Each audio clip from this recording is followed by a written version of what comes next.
जब से हम कहें कि ऐश्वर्या राय और सुष्मिता सेन दोनों ने ही, एक ने मिस वर्ल्ड और एक ने मिस यूनिवर्स का टाइटल जीता। हालांकि उससे पहले भी हमारे भारत की महिलाएं जीत चुकी थी, लेकिन याद सबको यही दोनों रहती हैं। और उसके बाद से लगभग हम कह सकते हैं कि एक लाइन सी लग गई है। लाइन कहना सही शायद नहीं होगा, उनसे इंस्पिरेशन करने वाली महिलाएं, लड़कियां बहुत ज़्यादा इस इंडस्ट्री में आई और बखूबी उन्होंने अपना मकाम भी हासिल करा है। प्रियंका चोपड़ा आई, उसके बाद में कई ऐसी लेडीज़ लगातार ब्यूटी पेजेंट में उन्होंने पार्टिसिपेट करा। हालांकि मिला ना मिला वो एक अलग मैटर है, लेकिन उन्होंने प्रयास किए, घर से लड़कियां निकली और उस स्टेज तक गई जहां पर शायद पहुंचना एक हिंदुस्तानी लड़की का शायद हो सकता है सिर्फ सपना रहा हो। और इन के द्वारा ब्यूटी पेजेंट जीतने के बाद में कहीं ना कहीं जो पेरेंट्स अपनी लड़कियों को बाहर निकालने से शायद डरते थे, हालांकि उनका डर की वजह कोई नेगेटिव नहीं पॉजिटिव ही होती थी, तो उनमें भी हिम्मत आई और उन्होंने भी अपनी लड़कियों को प्रोत्साहित करना शुरू करा। ऐसी ही एक लड़की हमारे साथ में है, ईशा कोहली, जो अभी प्रेजेंट में इनके पास मिस इंडिया इंटरनेशनल 2024 का इनके पास में पेजेंट है। इनसे जानेंगे इनकी कहानी इन्हीं की ज़ुबानी। ईशा, आपका बहुत बहुत स्वागत है हमारे channel news. Thank you sir, thank you so much. सबसे पहले तो आपसे जानना चाहेंगे, आप कहाँ के रहने वाले हो? जयपुर से ही, वैशाली नगर। स्टडी आपने कहाँ से करी है? स्टडी मेरी अजमेर और उदयपुर से हुई है और मेरी क्वालिफ़िकेशन MSc BEd है, PhD मेरा रनिंग है। मतलब एक थोड़ा मतलब हम कह सकते हैं चौंकाने वाली बात है, क्योंकि जो भी गर्ल इस लाइन में होती है, कुछ एग्जाम्पल हमारी इंडस्ट्री में है ऑलरेडी, लेकिन फिर भी इस लेवल की पढ़ाई शायद वो नहीं करती। आप PhD तक आप तैयारी कर रहे हैं और बस वही एक मेरा बेसिक सा जो सवाल शायद आपसे बहुत सारे लोगों ने पूछा होगा कि आपको ये इंस्पिरेशन कहाँ से मिली कि आपको एक ब्यूटी पेजेंट का टाइटल आपको लेना है, इसकी तैयारी करनी है, एक ऐसी इंडस्ट्री में आना है कहीं ना कहीं जो गलत भी समझी जाती है, लेकिन उसी इंडस्ट्री ने हमारे देश को कई ऐसी महिलाएं दी हैं जिन्होंने भारत से बाहर जाकर भी हमारे देश का नाम ऊंचा करा। देखिए, मेरी नज़र में गलत सही कुछ नहीं होता, क्योंकि सबको अगर अपना दायरा पता है तो वो सब कुछ सही है मेरी नज़र में। और दुनिया की नज़र में कुछ ऐसी चीज़ें हैं जो गलत भी है, लेकिन हमको खुद को साबित करना पड़ता है कि हम सही हैं, जिससे हमारे पेरेंट्स हम पे गर्व कर सकें और हमें आगे बढ़ने के लिए साथ दे सकें। प्लस मैंने अपनी पढ़ाई में भी मैं टॉपर रही, ये कहने वाली बात नहीं है, मैं क्वालिफ़िकेशंस भी दिखा सकती हूँ। पर इसी के साथ मेरा पैशन था बचपन से ही कि मैं देखती थी सुपर मॉडल्स को या उनको, तो मेरे मन में भी था कि कहीं ना कहीं मैं अपनी पढ़ाई के साथ साथ इन चीज़ों को भी फॉलो करूँ। तो फिर मैंने पेजेंट में पार्टिसिपेट करा और आज मैं आपके सामने हूँ एक टाइटल होल्डर के रूप में। सिर्फ मतलब आपका कहना है कि टीवी में जो फैशन शोज़ आते थे उनको देखकर आपको इंस्पिरेशन मिली? ज़्यादा मैं उन्हीं से इंस्पायर हूँ। बाकी ठीक है, कुछ ऐसे मतलब प्रियंका चोपड़ा हो गई है, और भी नाम हैं ऐसे जिनको देख के और इंस्पिरेशन मिलती है कि भारतीय नारी भी आगे जा सकती है।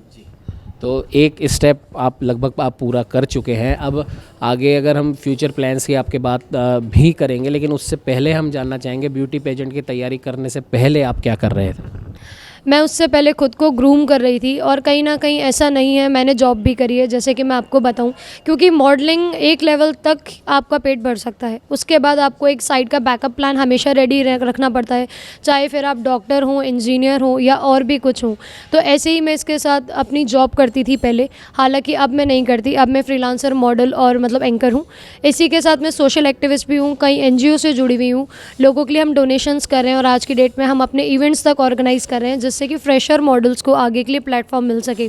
अभी हमारा आने वाला जो है इवेंट वो 24 अगस्त को है RAS क्लब की जगह। मैं आपको बीच में इंटरप्ट कर रहा हूँ, इसकी भी हम बात करेंगे, लेकिन उससे पहले मैं ये जानना चाहूँगा कि हम किसी भी फील्ड में हम आगे बढ़ते हैं, और स्पेशली अगर मैं फ़ीमेल्स की बात करूँ तो कई सारे हर्डल्स आते हैं, भले ही वो पारिवारिक हो या सोसाइटी का हो या फिर जिस इंडस्ट्री में आप गए हैं उस इंडस्ट्री से भी कई प्रकार के हर्डल आते हैं, नेगेटिव अप्रोच कई लोगों की होती है। तो क्या इस, क्योंकि फैमिली का आप बता चुके हैं, फैमिली से आपको सपोर्ट मिला है, लेकिन कोई हर्डल आपकी इस जर्नी में आपको मिले, और अगर मिले तो उनको आपने कैसे पार किया? ये बात सच है, एक लड़की के लिए घर से और बाहर सब जगह से ही हर्डल रहे हैं। पॉजिटिव अप्रोच से ज़्यादा ये चीज़ मैं खुद एक्सेप्ट करती हूँ कि नेगेटिव हाथ एक लड़की की तरफ ज़्यादा बढ़ते हैं, क्योंकि आजकल के लोग 6 महीने के बच्ची को नहीं छोड़ रहे, तो बड़े को तो कहीं छोड़ेंगे। लेकिन यही है कि अगर आपको अपना दायरा पता है, अपनी लिमिटेशंस पता है, तो आप कैसे ना कैसे उसको पार कर ही जाते हैं। कुछ अगर आप बताना चाहें कि क्योंकि आने वाली नए फ्रेशर्स को आप भी तैयार कर रहे हैं, तो जो भी फ्रेशर्स लड़कियां इस लाइन में आना चाहती हैं या कुछ जो आपके ऑलरेडी कांटेक्ट में होंगी जो या फिर जो ऑलरेडी आ चुकी हैं, तो उनको अगर आप कुछ टिप्स देना चाहें तो वो क्या टिप्स होंगे? मैं उनको टिप्स यही देना चाहूँगी कि ज़रा सी ग्लैमर, पैसे, चकाचौंध के पीछे ना भागें। बस अपने दिमाग का इस्तेमाल करें कि आप एक बार खिलौना बनने से अच्छा है कि कल को आप रानी बन सकती हैं। बिल्कुल सही बात है, खिलौना बनने से अच्छा है कल को आप रानी बने। और शायद उसी की तैयारी ईशा ने करी है, और उसी की तैयारी करने के लिए जितने भी अपकमिंग मॉडल्स हैं या जो भी इस लाइन में आना चाहती हैं उनको भी ईशा का यही संदेश है। अब हम ईशा, आप जानना चाहेंगे, जो आप बता रहे थे फ्यूचर प्लान्स आपके क्या हैं? हमारे फ्यूचर प्लान्स यही हैं कि अब हम आगे के लिए इवेंट्स ऑर्गेनाइज़ कर रहे हैं।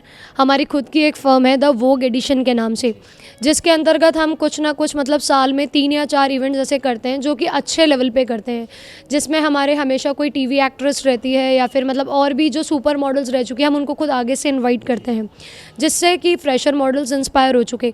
जो अभी हमारा आने वाला इवेंट है वो 24 अगस्त RAS क्लब में है, जिसमें हमारी सेलिब्रिटी गेस्ट है नवीना बोले।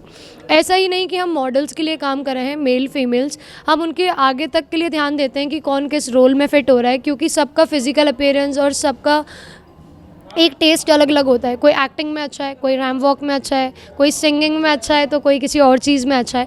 लेकिन कुछ बच्चे ऐसे भी हैं जो गॉड गिफ्टेड होते हैं, जिनको लोग हैंडीकैप्ड कहते हैं या ऑटिज़म या और भी ऐसी बहुत सी चीज़ें हैं।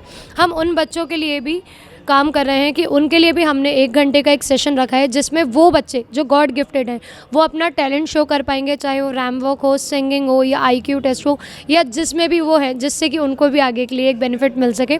और हमारा कुछ अमाउंट, जितना भी हम लोग फंड्स जमा करते हैं उसका एक अमाउंट हम लोग डोनेट करते हैं चैरिटेबल के लिए।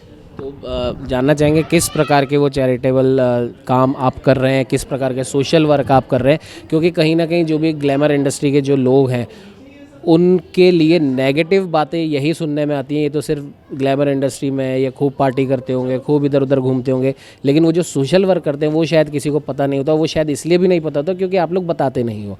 तो वो किस प्रकार के सोशल वर्क हैं? देखिए, मैं ये मानती हूँ कि वही है, नेकी करो और दरिया में डालो। तो बताने से ऐसा लगता है, कई लोग ऐसा कहते हैं कि आप शो ऑफ़ कर रहे हो, लेकिन शो ऑफ़ भी थोड़ा बहुत ज़रूरी है, क्योंकि जिससे कि नेगेटिव इमेज हमेशा ना रहे। हम लोग जिससे जुड़े हुए हैं 3-4 ऐसे NGOs हैं, जिसमें एक लेप्रेसी आश्रम है, वो है हैंडीकैप्ड बच्चों का आश्रम है जो खातीपुरा वगैरह में स्थित है। हम लोग वहाँ जाते हैं, फूड्स में फ्रूट्स हो गए, बिस्किट्स हो गए, या जितना जिससे होता है उतनी डोनेशन करते हैं। और जैसे कि हम अपने इवेंट्स के थ्रू भी जो भी फंड जमा होता है हम ऑन स्टेज सबके सामने उसको एज अ डोनेट करते हैं, कि मतलब पब्लिकली। और एक लास्ट सवाल मेरा ये है कि हमारे देश के प्रधानमंत्री नरेंद्र मोदी जी हैं, वो लगातार विमेन एम्पावरमेंट की बात कर रहे हैं, और ऐसा उन्होंने कई मौक़ों पे करके भी दिखाया। पार्लियामेंट में भी वो 30% रिजर्वेशन की वो बात कर रहे हैं। तो प्रधानमंत्री नरेंद्र मोदी के विज़न की अगर मैं बात करूं तो उस विज़न को लेके भी क्या आपने कुछ सोचा है, और अगर सोचा है तो वो क्या चीज़ है? हमने उनको विजन को देखते हुए यही सोचा है कि जैसे कि उन्होंने गाइडलाइंस निकाली है, हम भी उस पे अग्रसर रहेंगे और आने वाली फ्रेशर मॉडल्स को एक सही दिशा दिखाएंगे। कोई एक मैसेज आप हमारे चैनल के माध्यम से आप देना चाहें?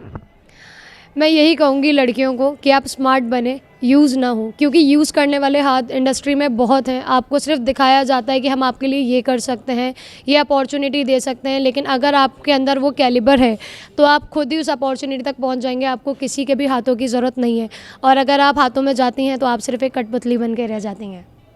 कुल मिला के यही कह सकते हैं जो शायद भगवान श्री कृष्ण ने गीता में कहा है कि कर्म करो, फल की इच्छा चिंता मत करो। बिल्कुल सर, बिल्कुल।